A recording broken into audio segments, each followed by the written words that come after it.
I am Avery Lane, 33 years old, a compliance systems specialist and former fraud investigator at the National Integrity Bank.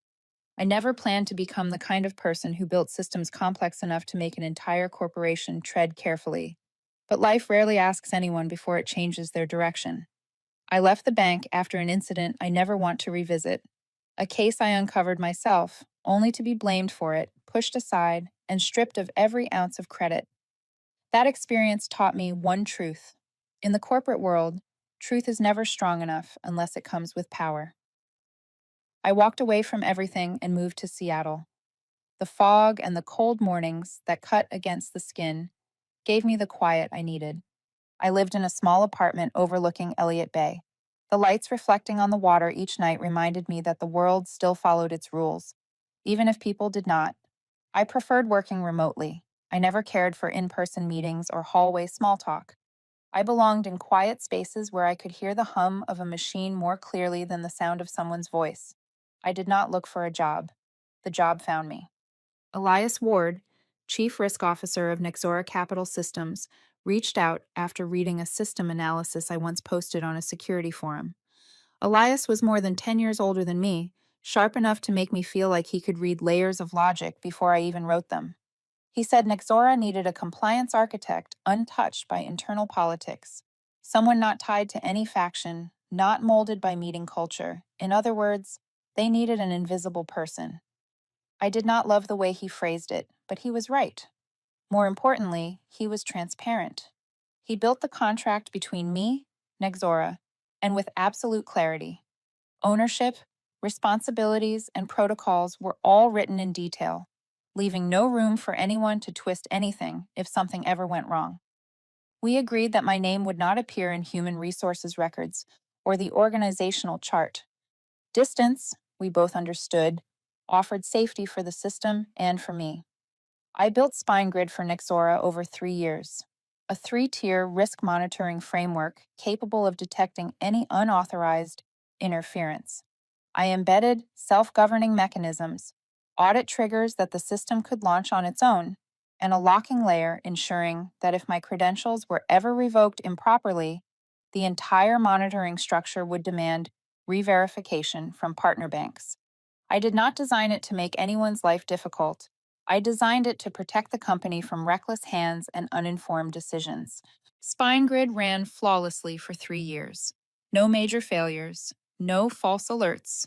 Thanks to it, Nexora secured a $30 million credit contract from a national bank, something they had failed to achieve many times before. It became the backbone of their entire compliance structure. What most of the company never knew was that I was the one who built that backbone. But not everyone liked the idea of something so critical being built by someone who appeared on no chart. Chase Dillard, 42 years old, Vice President of Operations, was one of them. I had known of him for a long time, the type who lived for spotlights, always trying to prove he deserved a higher place than the one he had. He once failed in a bid for the Chief Executive Officer position, and ever since he has carried a single obsession: to reclaim his reputation. I had met people like him before at my old company, and I knew exactly how dangerous they became when they believed they finally had power. I never interacted with Chase, but I always sensed his suspicion toward anything he could not control. I did not work inside the Nexora building, but I understood its culture. People like Elias were thorns in the eyes of people like Chase, and my existence only sharpened that thorn. Then one afternoon, Elias sent a message. Just 11 words. I am being admitted to the hospital. Heart complications. I knew immediately this was not just about his schedule. It was about Nexora itself. With Elias temporarily out, authority would fall to the next person in the organizational ladder. That person was Chase. I stared at the notification on my screen, sitting silently in my apartment overlooking the darkening water of Elliott Bay, thinking only one thing: a storm was coming. I had seen people like Chase before, and nothing ever ended well for those standing in the wrong place when the storm arrived. I sat there for a long moment, watching faint circles of light ripple across the water outside my window. Maybe you are listening to this story from a quiet place yourself. If you are, tell me where you are listening from, so I can picture the corners of the world this journey is reaching. And if you enjoy stories about intelligent silence, about how an ordinary person can shift an entire system using nothing but logic and principle, stay with me. Because what happened after Elias stepped away was only the beginning. Ever since Elias was hospitalized, the atmosphere at Nexora shifted faster than an outdated system receiving a forced update. I was not in the headquarters, but I could sense the change through every stream of data, every rhythm inside the system, and every unnecessary meeting I was carbon copied into just for procedure. Only a few days after Elias stepped away, Chase Dillard began what he called a cycle of non-transparent cost and personnel optimization, a campaign wrapped in language that sounded progressive, but was really nothing more than his way of positioning himself in front of the board. Chase had never been the kind of man who left anything outside his reach. When Elias was around, Chase at least pretended to be measured. But when temporary authority fell into his hands, he treated it as an opportunity to rewrite the internal structure in the way he believed made sense. He began reviewing every shadow contract, every side agreement, every system access key. A long list appeared on his desk, and he moved through it like someone selecting who would be removed from a power game he believed he owned. Then my credentials appeared before him. Or more accurately, what did not appear. My name was not in human resources. All Chase saw was a credential with deep system access far beyond what a typical contractor should ever receive. No employee identification, no profile photo, no internal tax number, no human resources data. To Chase, this was not the strategic design Elias had intended. It was a vulnerability, something that challenged his authority. And for people like Chase, anything they do not understand is a threat. Anything they cannot control is something they want to eliminate. From that moment, my existence became a hallway rumor inside Nexora. Some mid-level leaders were annoyed because they had heard my name in project calls but had never seen my face. They whispered about why a system as critical as SpineGrid was built by someone who did not even scan a fingerprint at the office entrance. Others stayed silent, not out of respect, but because they knew Elias was not someone easily undermined. Touching anything he built was like reaching into a nest of fire ants. Those small murmurs, those quiet shifts, made the internal atmosphere heavier. Chase saw an opportunity to assert dominance, and he seized it with both hands, as if afraid the spotlight would disappear before he could step into it. Chase launched what he called extreme transparency. Every contractor had to submit weekly detailed reports, not regular reports, but full KPI tables, roadmaps, progress dashboards, and self-evaluations. It sounded like enhanced governance, but everyone understood it was simply a new kind of competency test. Fail it, and you are tagged as non-transparent. And once tagged, your exit was only a matter of time. But when it was my turn, human resources had no file to send the order to. Chase treated that as proof of his suspicion. I could picture him in his office, wearing that satisfied expression as he asked the question he believed revealed my weakness. If she has no record, does she even have legitimate access? A simple question layered with condescension and an unspoken decision already forming in his mind. No one warned me. No one reached out. The silence surrounding me was not protection. It was simply the result of my absence in the physical and political landscape of the company. I knew I had no allies. I also did not need them. What I had was the instinct of someone who had been hurt before and had no intention of repeating history. I reopened every old document, reviewed every layer of logic in SpineGrid, and confirmed that all defensive mechanisms remained intact. I organized every piece of evidence, every contract, every activity log, so that if something happened, I would not become the scapegoat the way I once had. Then the email from Chase arrived, short, cold, and written with the emotional warmth of an automated script. Your access will be reviewed and adjusted. No greeting, no acknowledgement, no professional signature. Just an order, enough to signal that Chase no longer saw me as a contributor, but as an obstacle to be dealt with. I read the email 3 times. I did not feel anger or panic. I felt something familiar. The silence of a company. And I knew that silence had never been a good sign. Chase believed he had found Elias's weakness, that he was finally close to removing someone who did not fit into his system. But what he did not know was that I had never belonged to any side. I belonged only to the process, and SpineGrid did as well. The system did not stand with people, it stood with what was correct. And if Chase continued down the path, I suspected he would soon collide with something he did not understand, something that did not bend, a storm without a face, a force that carried only the imprint of the very system he believed he controlled. That morning, I arrived at Nexora headquarters 10 minutes earlier than the scheduled time. I never liked being there. The high-rise office space of Nexora always felt designed to remind people how small they were. Tall glass, high ceilings, cold light, everything so clean it bordered on sterile. I went straight to floor 26, where Chase had placed his office like a monument to his status. The glass door outside the meeting room was partly frosted, the top part clear enough for people outside to see the light, but not the expressions inside. I stood at the door at exactly 8:29.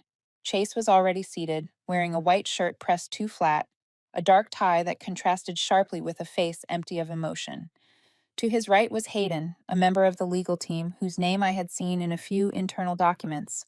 Hayden sat still with a small notebook in front of him, neither friendly nor hostile, just quietly observing. Chase did not stand when I walked in. He looked at me with the kind of suspicion you give a malware signature that appeared in your network with no known origin. "You arrived on time," Chase said, his voice dry, as if he were opening an interrogation rather than a work meeting. I sat in the chair across from him, kept my back straight, hands on the table, not defensive, not soft, just ready. "We are going to clarify a few things," Chase said. "I believe you know why. I knew very well." But I did not answer the question he wanted. I simply said, "I am here at your request." Chase did not like that. The corner of his mouth tightened, the way someone reacts when they must swallow irritation. He opened a folder on the table, flipped through several pages, then stopped at the exact spot he believed would deliver the greatest impact. "I reviewed your access history." He began with the tone of a mid-level manager who pretends to control everything by questioning those who work better than they does. "You have access privileges that no contractor should ever have. I want to know who authorized that." I kept my voice calm. "The Chief Risk Officer, Elias Ward." Chase lifted his chin as if I had just confirmed a crime. "That is the problem," he said. "Elias is no longer here, and I do not appreciate dangerous leftovers from his time." I looked straight into Chase's eyes. I did not respond because anything I said would be twisted into something against me. Chase wanted me to justify myself, to talk more than necessary so he could find a foothold. I was not going to give him that. My silence irritated him more than any argument could. He inhaled sharply, then slammed the folder onto the table to assert dominance. "Do you know what made me question this?" he said slowly. "In our system, you are a ghost. No human resources record, no data, no identification, no photo, no trace. You exist where you should not exist. Do you think I will allow that to continue?" I simply replied, "I work according to the contract I signed."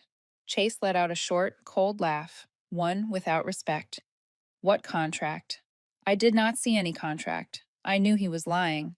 Chase could not have missed the contract. He simply disliked that the contract had Elias's signature on it. But I showed no reaction, which irritated him even more. Hayden continued taking notes but did not enter the conversation. His silence made the room heavier, as if he had been brought in to witness a verdict already decided. Chase leaned back in his chair and spoke in a tone that suggested he had reached an unchangeable conclusion. "I cannot allow a non-transparent element inside the core compliance architecture of this company, which is why I prepared this." He opened a drawer, pulled out a pale yellow folder, and from it took a printed document. He placed it in front of me. A memo. One glance was enough to understand. Immediate termination of collaboration. But the most notable line was the instruction: delete all data related to Nexora from your personal device. Chase said it as if it were a standard part of the offboarding procedure, but I knew better than anyone in that room that this sentence was the most dangerous thing he could have signed without understanding the consequences. I looked at the memo for a few seconds. Not rushed, not resisting. Then I said, "I need the original with the signature." Chase handed it to me instantly. No hesitation. His confidence was evident in every movement. In his mind, this meeting was already over. He believed he had eliminated a ghost from the system and reclaimed control he thought should have always been his. I placed the memo into my document folder and stood up. Hayden looked up at me for the first time during the meeting, his expression unreadable. That only made the atmosphere more opaque. As I stepped out of the room, I felt something Chase could not see. The compliance trap had been triggered. Not by me, but by Chase's signature in the lower corner of the paper he had been so confident in giving me. And like any system facing an invalid command, the response would come. Without mercy, without delay, without bias. Meanwhile, Chase sat in that same room, satisfied with the thought that he had erased a ghost. But what he did not know was that he was the one who had just touched the most dangerous point inside SpineGrid. I left Nexora headquarters with the memo in my bag, walking through the vast lobby as if it no longer belonged to the world I was standing in. No one spoke to me on the way out. The thick carpet under my feet absorbed every sound, making it feel like I had just left a closed court session rather than an internal meeting. Only when the glass doors slid shut behind me did I finally release a breath I did not realize I had been holding. Seattle skies were gray as always, the heavy clouds filtering the light as if it passed through a thin layer of dust. I went straight home without stopping by my usual coffee shop or the market, partly because my mind needed quiet, partly because what had happened in that meeting room was not a personnel decision. It was a system event, and systems do not wait for anyone. When I stepped into my apartment, the familiar sound of the lock closing behind me made it feel as though I had returned from noise to a place I understood best. I placed my bag on the table, opened my laptop, and sat in the same seat by the window overlooking Elliott Bay. The memo from Chase lay in front of me, silent like an innocuous sheet of paper, but I knew that within a few hours, it would become the most important piece of evidence in the entire chain of events. I followed every instruction in the memo. I opened the folder containing all documents, logs, reports, diagrams, and system designs related to Nexora. I selected everything, deleted it, and emptied the trash as well. I removed Nexora's internal tools from my computer, deleted the development environment, deleted the simulations, deleted every module I had built over 3 years. No backups, no duplicates, no shortcuts. If I needed to prove anything later, absolute compliance with the memo would be the strongest shield I had. But I left my credentials intact. I did not deactivate it. I did not change anything. SpineGrid needed to see this action itself. The system needed to confirm that the credential had been removed without a valid offboarding token. I did not intervene. I did not steer anything. I let the system behave exactly as it had been designed to behave. About 18 minutes after I finished wiping my files, the second layer of SpineGrid woke up. I saw it through the intermediate log dashboard I still had permission to view.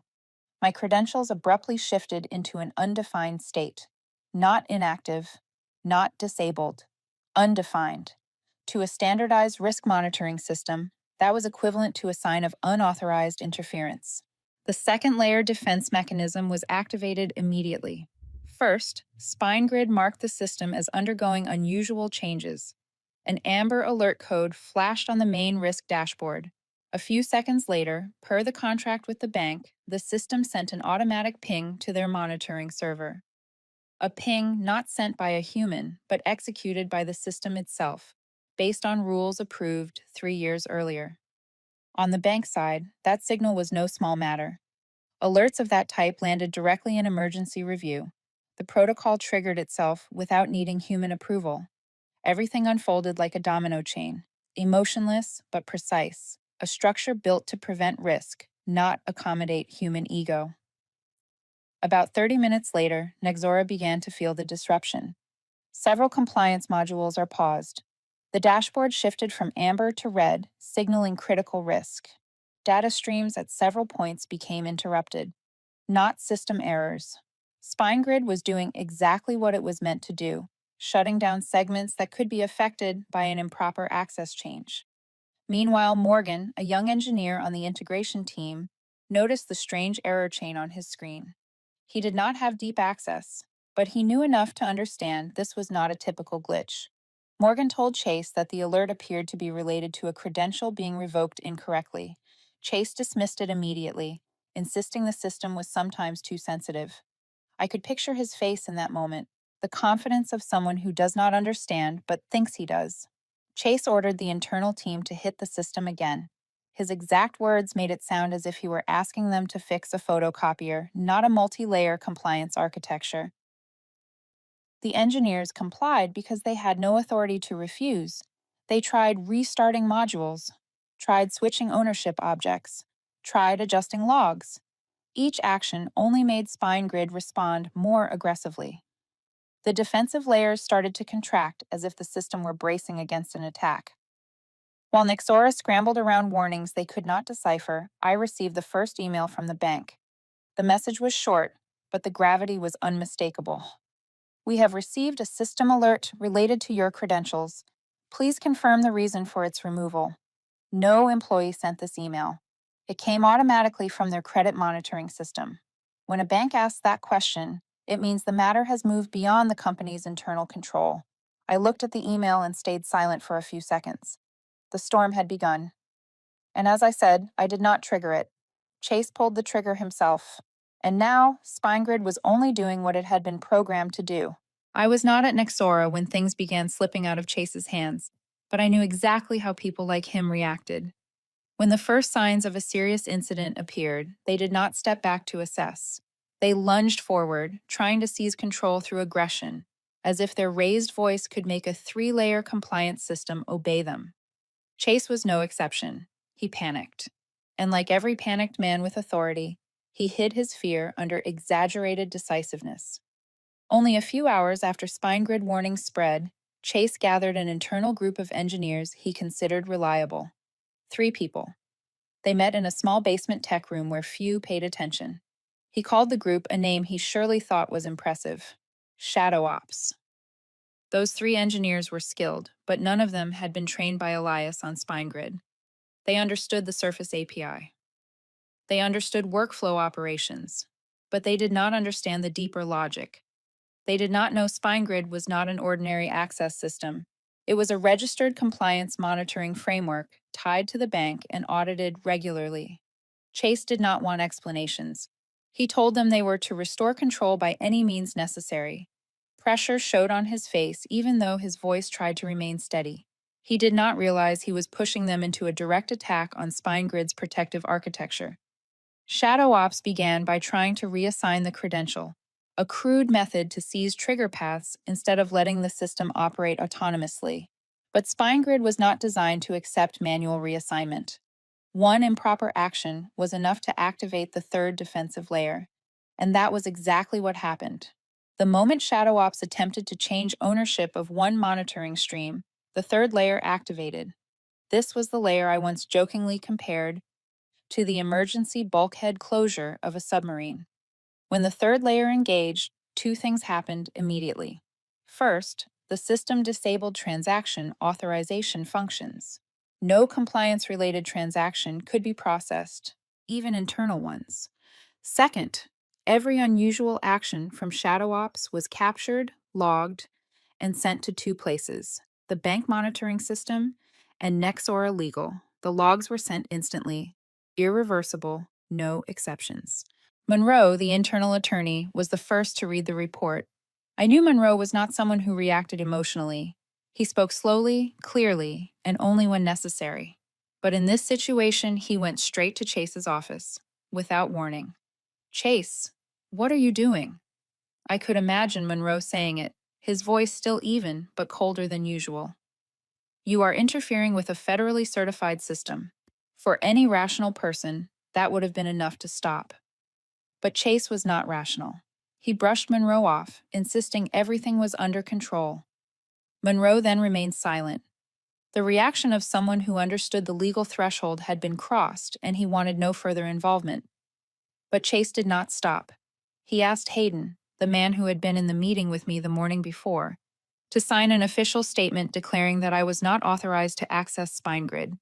An extremely dangerous document, because if signed, it would be sent to the bank and become a legal admission. Hayden refused. For the first time since the entire situation began, he took a clear stance. Chase changed tone, threatening to reassign him to a less relevant department, but Hayden still refused. A person who truly understood the law would never sign something that could make him commit a federal offense. At the same time, I received another email from the bank. Compared to the previous one, this message was far more explicit. We require the original architect of SpineGrid to confirm system integrity. No more asking for reasons behind credential removal. No more process checks. They wanted system confirmation. And I was the only person who could answer that question. Chase received a copy of the email as well. And that was the moment, though I was not there to witness it, when I knew he finally began to panic for real. To him, the system was still just a tool. He did not understand that when a bank requested verification at that level, it meant they suspected Nexora might be violating credit compliance, a suspicion strong enough to freeze company operations entirely. Chase tried to block the next emails. He told the IT team to temporarily halt incoming mail from the bank domain. But that changed nothing. The bank did not only send emails, it sent alerts through the monitoring API. It pushed signals to third-party compliance dashboards. It transmitted logs through federally encrypted channels. Blocking email only made Chase look desperate, not effective. His condition at that moment, I could picture clearly: a flushed face, short breaths, demanding that engineers fix everything immediately. And the more they attempted to fix, the deeper they dug into protected layers. He still believed he was trying to save the system. In reality, he was the one who had created the entire crisis, step by step, command by command, signature by signature. And I, in my apartment overlooking Elliott Bay, simply watched the signals coming from SpineGrid. The system was not wrong. It was doing exactly what I designed it to do. And what I designed would never bend to the recklessness of someone who did not understand it. Chase had not yet realized that simple truth. But he would soon, because the storm had not reached its peak. And what was approaching was not a system failure, it was a consequence. I had not yet replied to the email from the bank when the first alert from the Nexora internal monitoring system appeared. An unusually long log sequence showed a new user logging into SpineGrid. The line that followed made me sit still for a few seconds. The credentials of Elias Ward had just been reactivated. I checked the time, slightly after 8 in the morning. Elias was never someone who left a crisis unattended for more than 3 hours. But I did not think he would return this soon, especially after a heart treatment. His appearance at this moment meant the situation had already passed every boundary the internal teams could handle. About 10 minutes later, I received a short message from a risk team engineer. Only one sentence. He is here. Elias had arrived without warning. He walked into the building at 8:03, thinner, paler, eyes hollowed like someone who had stepped out of another kind of battle. But his gaze was still sharp, the gaze of a man who understood his system better than anyone and knew exactly what it was signaling. He went straight to the risk control floor without greeting anyone. They said he looked at the dashboard once, and his expression changed immediately. The meeting room doors opened right after. Elias ordered an emergency gathering of every relevant party, legal, technical, and of course, Chase.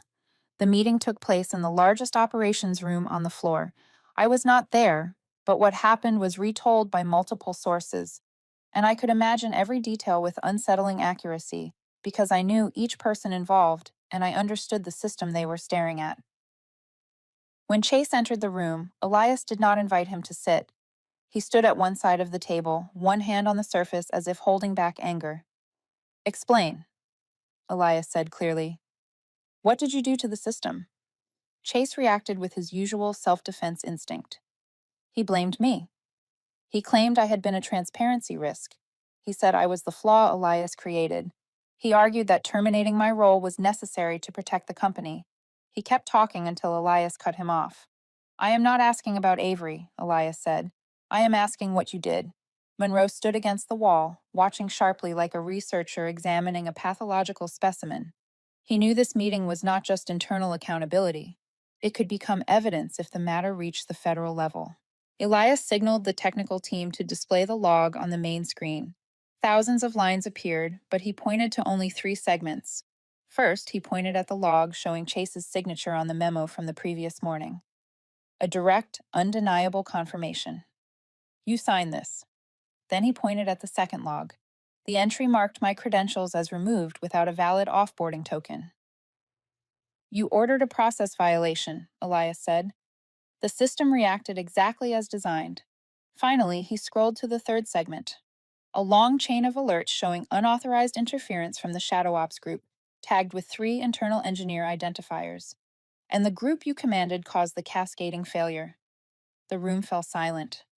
The sound of the air conditioner was as clear as a whistle. Chase had nowhere to dodge, nothing to twist. Logs do not lie. Monroe stepped forward, speaking quietly but firmly. We are on the edge of a federal violation. If the bank views this as intentional misconduct or a governance failure, the consequences will be more severe than just frozen credit. It could mean investigation. Chase opened his mouth to protest, but Elias cut him off. Enough. I have already reported to the bank that we will restore the system immediately with support from Avery Lane. The room tightened like a pulled string. Chase reacted exactly as expected. No.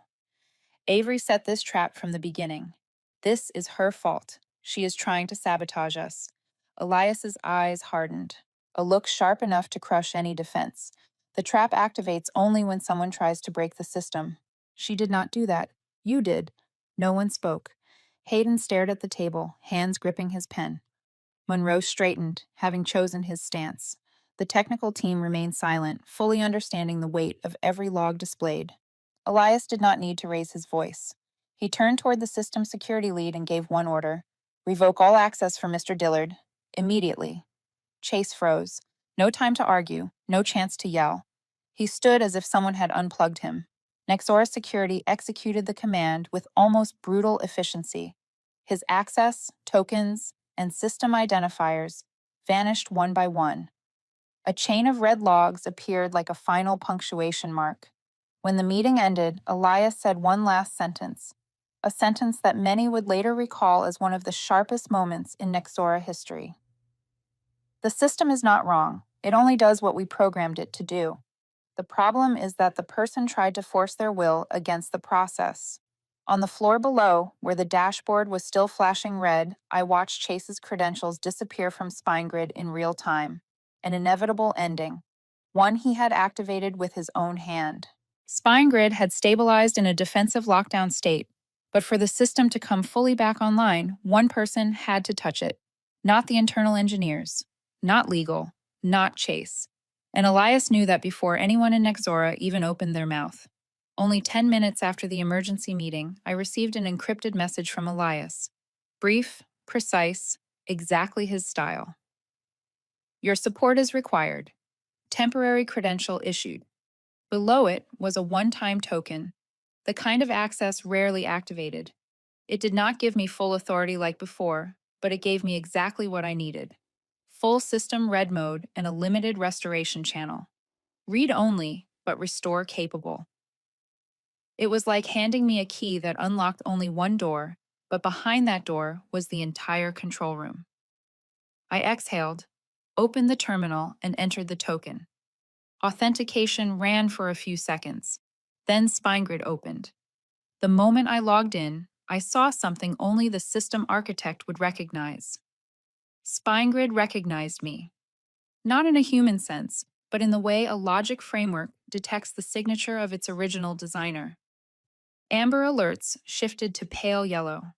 Several processes downgraded their threat level from critical to warning active. It was not magic. It was the mechanism I had built. The system reduced its defensive posture when the correct architect appeared. On the screen, I opened the full technical log. Thousands of lines ran like heartbeats. I read each block, each timestamp, each event code. I saw exactly where Shadow Ops had interfered. They had attempted to reassign a monitoring stream without triggering the second-tier token. That triggered the auto lock, which then caused the third layer to contract and shut down all transactions. I extracted the critical log segments.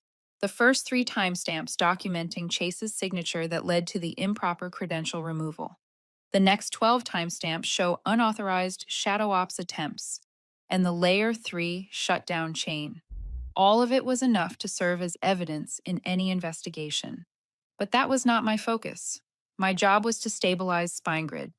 I switched to the recovery panel. It was still partially locked, but I had built a fallback path for extreme conditions. I ran the first three commands, activating the integrity branch that only someone who understood the core structure would remember. The system moved quickly, like muscles returning to alignment after being pulled the wrong way.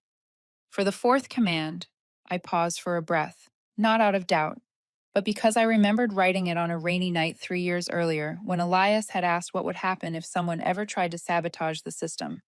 I told him I would build a safe return path that only the correct person could use, but the wrong one could never exploit. I ran the command. The third layer began to retract. Lock processes opened in the exact sequence I wrote. The second layer shifted from red to yellow. Monitoring interfaces flashed stabilizing. One by one, spine grid fell back into its normal rhythm. In 8 minutes, the entire system was restored. No spectacle, no drama, just logic doing what logic should do. As the stability signals settled, a notification appeared from the bank server.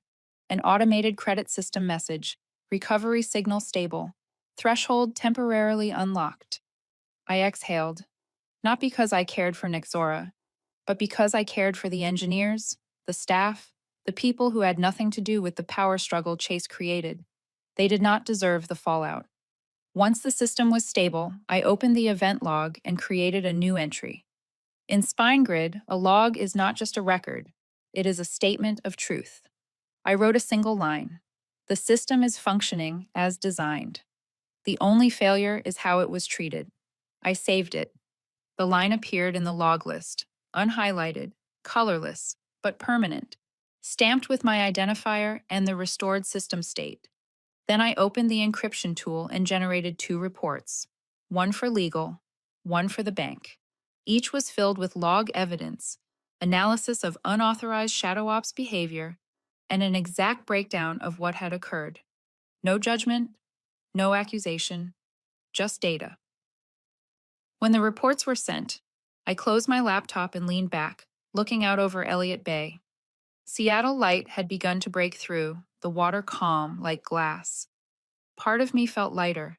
The other part was steady and cold, because I knew, and Elias knew, that this was not the end. The system had returned, but the people had not. The next morning, while I was making coffee, an email from the bank appeared on my phone. No longer an automated alert. This time, it was an official letter, clearly reviewed by 3 different departments. The notice stated plainly that the failure was not in SpineGrid, not in the system architecture, not in the integration process, but in non-compliant actions performed by the Vice President of Operations, Mr. Chase Dillard. The bank did not use accusatory language. They did not need to. In their vocabulary, the phrase non-compliant actions was equivalent to an indictment, and the fact that they mentioned Chase's title meant they were prepared to hold Nixora accountable at the board level. 1 hour later, Nixora convened a crisis management meeting. The room held the entire executive team, legal, internal audit, and several senior leaders. Elias sat at the head of the table, still thin, still pale, but the weight of his presence silenced the room of powerful people. Everyone knew this was no longer an internal dispute. It was something that could break Nexora with a single report. Chase entered 2 minutes late. The confidence was gone. His shirt was wrinkled, his tie crooked, and his eyes red as if he had spent the night trying to fix the problem by force. But when the door closed, he still tried to stand straight and speak steadily. I would like to explain. Elias raised a hand to stop him. Chase, before you speak, we will review the data.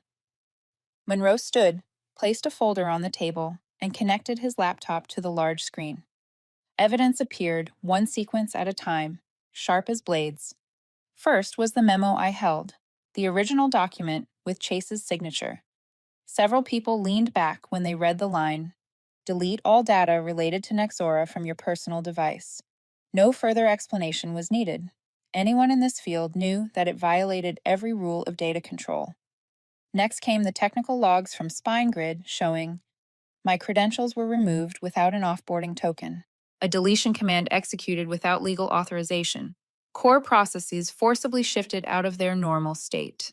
A wave of murmurs spread around the table. Chase swallowed hard. Elias ordered the Shadow Ops logs next. 3 engineer identifiers appeared, under the glow of the screen. Unauthorized commands flickered like hammer strikes. Anyone could see it was system sabotage, whether they understood the code or not. Then came the last piece, the internal emails Chase had tried to block. The IT team had recovered full records, including the timestamp when Chase instructed them to stop mail from the bank domain. No one reacted loudly, but the silence in that room carried more weight than shouting. Monroe broke the silence. We are facing a violation that can escalate to the federal level. Unauthorized access, breaching protective layers, and interfering with bank monitoring channels cannot be minimized. Chase looked around the table, searching for support. No one looked back. He began to thrash for justification. Avery built the system so no one else could control it. She did it to hold power. No one can access anything without going through her. She is the problem. If the system were not so rigid, we would not be here. Monroe let out a soft laugh, cold and sharp. That is not control, Mr. Dillard. That is protection from people who do not understand the system but attempt to break it with their bare hands. The words hit the table like a stone thrown into still water. No one argued. The logs were too clear. Chase was not finished. She intentionally built a mechanism that locks the system when her credential is removed. Like a trap. This is a company system, not hers. She had no right. Elias stood, cutting him off with a low and precise voice. The trap activates only when someone tries to break the system. And that person was not Avery. It was you. Chase froze for several seconds, then looked desperately toward each board member. But no one stood with him. No justification could rewrite what had been captured in the logs. Elias turned to the head of system security. Suspend all access for Mr. Dillard, immediately. The security director nodded. It took 4 seconds. 4 seconds for the Chase account to vanish, his tokens invalidated, his access revoked, and the system logging his final status under his identifier. Suspended. Chase did not explode in anger as I once expected. No shouting, no slamming the table.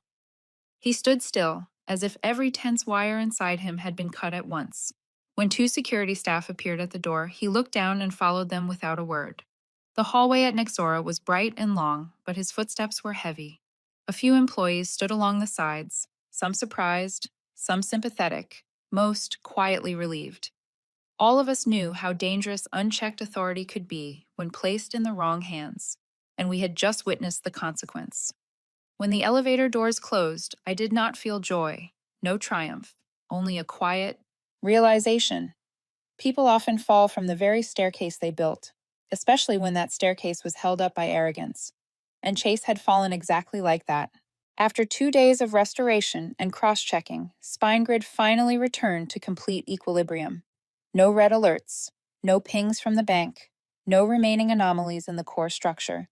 I opened the dashboard one last time, using the temporary credential Elias had provided. The system recognized me with the steady ease of something breathing normally again. No resistance, no tightening. It had returned to what it was designed to be. Silent, precise, and loyal to logic.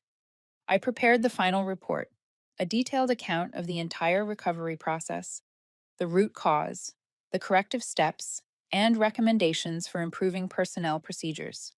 Line by line, section by section, I documented everything in a form any audit would understand.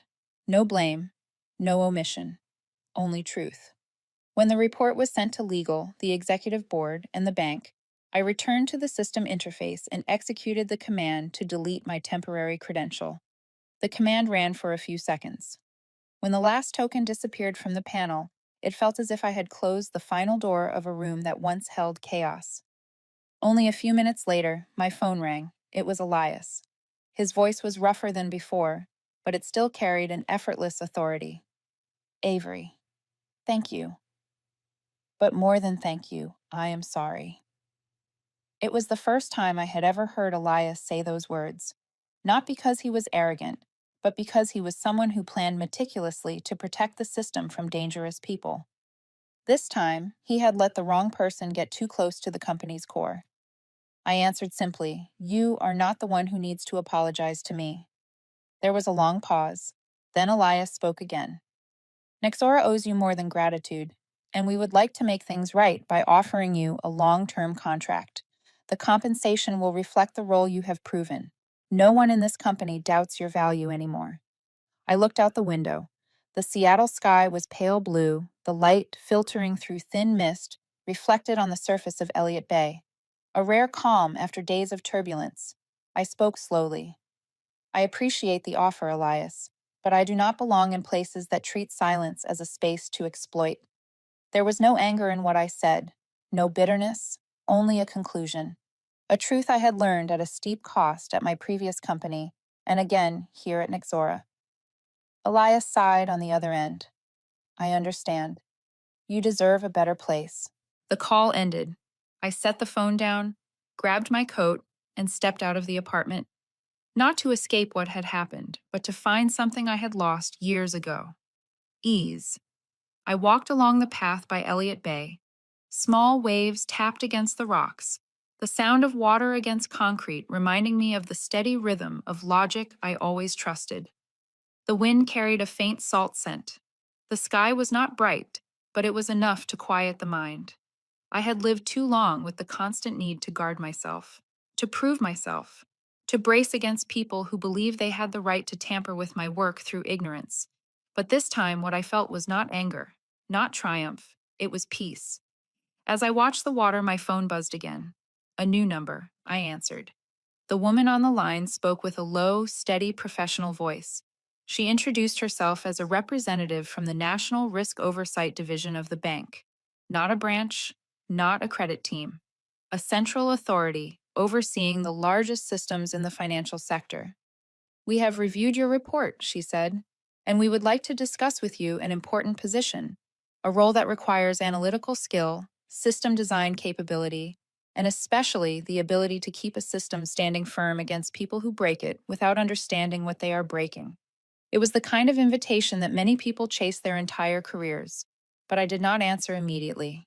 I looked out at the water, the wind pushing small waves toward the shore, and I smiled. Not because I thought I had won, but because I knew I had reclaimed my own voice, the one I had lost long ago. I did not need a spotlight. I did not need to shout to be recognized. I only needed to do my work correctly and let the system speak for me when necessary. I answered her. I will think about it, she replied. We look forward to hearing from you soon. When the call ended, I stood still for a moment. No more arguments, no more error alerts, only the sound of waves and the steady rhythm of my own heartbeat. In the corporate world, silence is not always weakness.